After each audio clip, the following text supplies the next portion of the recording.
wanted to talk today about hunting pressure on deer and the effect it can have on the big bucks that you are possibly hunting, or the effects that it can have on the bucks that your neighbors are hunting. By hunting smarter and having patience, sometimes you can use other hunters to direct a deer in your direction.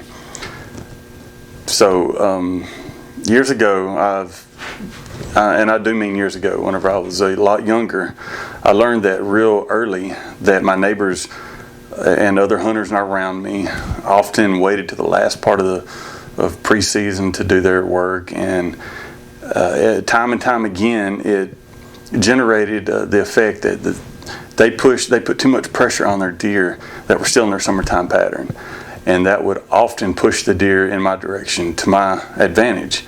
I use those hunters, and they're in and out constantly checking cameras and putting out corn, and almost to a daily extent they would do this or wait until the last minute to put up their deer stands. I use that to my advantage.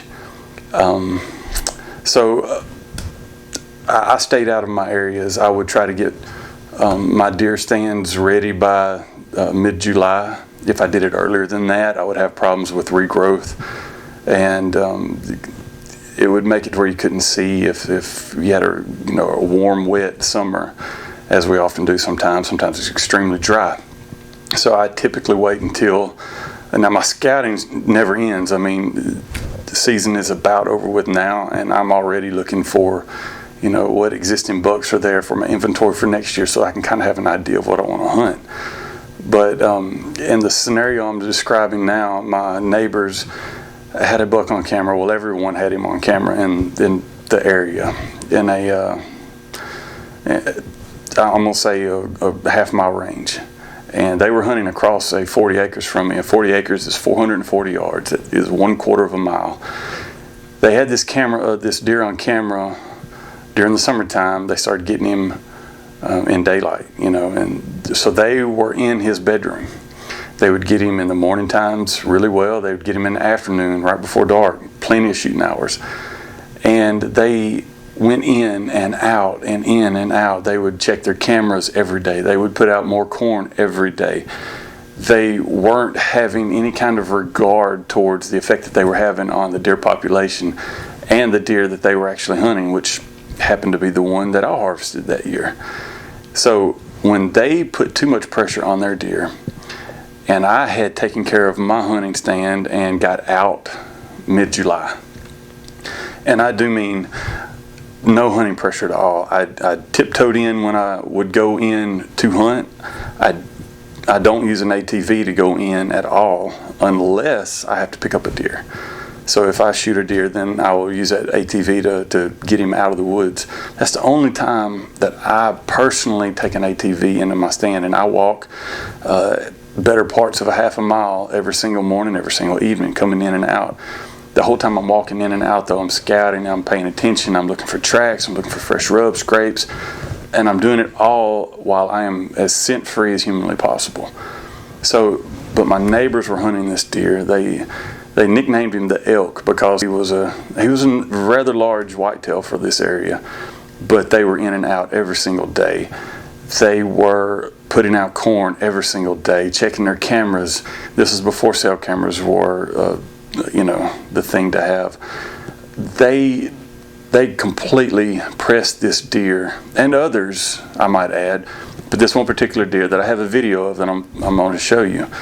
They pressed this deer out of their area, and they found the area I had set up extremely inviting. They felt nice and cozy there, and I harvested this one buck. He's an 11-point main frame with very great spread, extreme mass on his horns. He was all around a great deer, and these guys were hunting him so hard that they pressured him.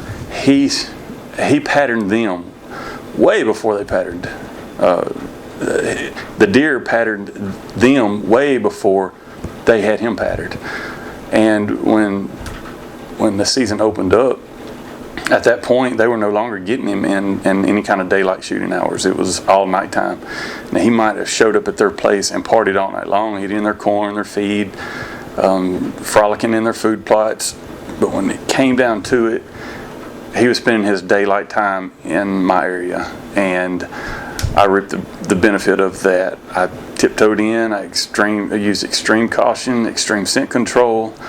I did it as smartly as I could, and I ended up harvesting this deer the first part of muzzleloader season. I shot him from a makeshift ground blind at 25 yards.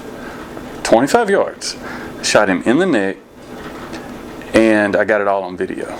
So I just wanted to share this with you, and forgive me for the video being a little grainy, because this was years ago before. It was right about the time the high definition cameras were coming out, but I've been videoing for a long time. And so the video is clear enough. It's standard definition. It's not high def. So forgive me for that, but the technology wasn't there at the time.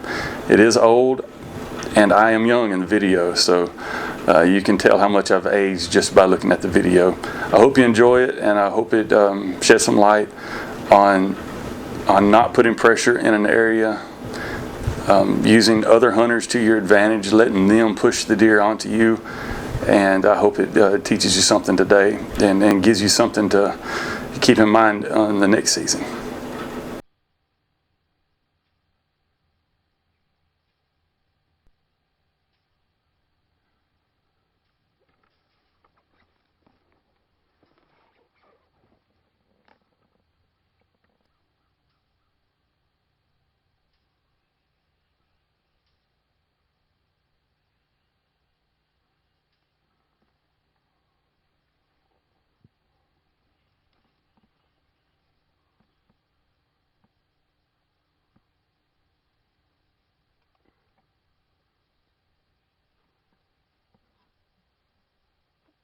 Burp, burp, burp.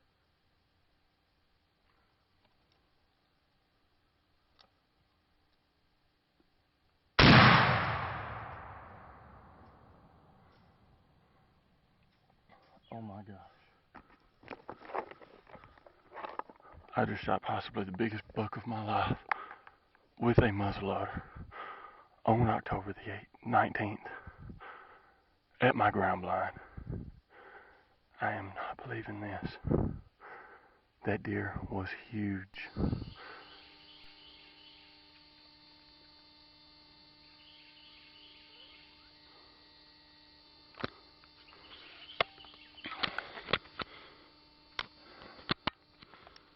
That is a gift from God right there. Thank you, God, for that deer.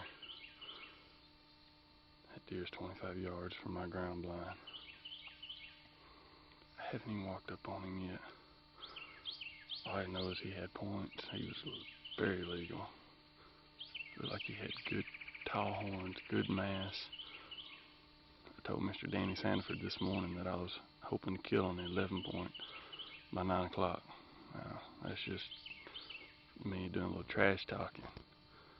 But I just got this buck on video of me shooting it. I took a neck shot. He is laying right there. This is a gift from God here. I'm fixing to walk up to him and see. Oh my gosh. Look at this deer. What a stud. Oh my gosh.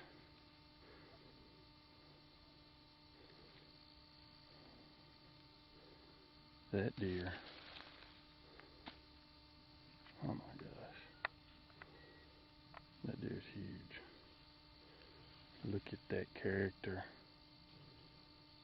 See a 9 point?